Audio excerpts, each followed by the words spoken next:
great things about working on Dragon Age is that the development team has really challenged itself to bring something new to the fantasy genre. It's a genre that's so saturated that we really have been pushing ourselves to stand out, to bring something fresh and unique, and I really enjoy that process.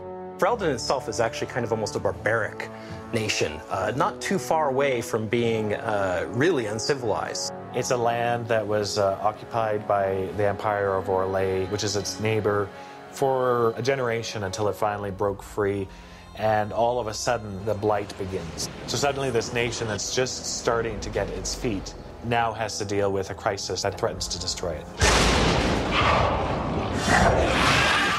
We're not telling a story with words alone in Dragon Age Origins. What's in the levels actually tell you a visual story and also an archaeological story as you're going through the game. Villages and cities that have existed for hundreds of years, but they've gone through multiple iterations of war and rebuilding, so you have all these layers built on top of one another. They'll tell of the ancient Fereldans.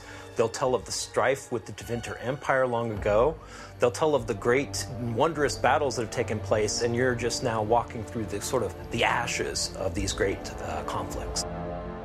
We definitely pulled a lot of historical architectural reference. We were trying to make something to where you could imagine people working, living, breathing in these spaces. The dwarves, which are very Aztecian, Mayan influenced, very angular shapes. You have the humans, some of the Anglo-Saxon 1200 AD influences. You know, lots of timber, lots of like rough stone. It definitely makes it feel like it's kind of almost like the frontier of a fantasy nation. The first step that you have to take in creating levels is coming up with your core concept. Every inch of a level is an opportunity for us to engage you in combat, to tell a story, or to take your breath away. For example, one of the most visually stunning places that we have is the Urn of Sacred Ashes, an ancient place built kind of at the early days of the church. We always wanted to have a very striking entrance, which gives you a sense of age and history and grandeur. You would go through and figure out what happens in every individual room, so people would have a map of what to do for the art level creation side, and also for later on for you when you're actually bringing it to life with creatures and combat.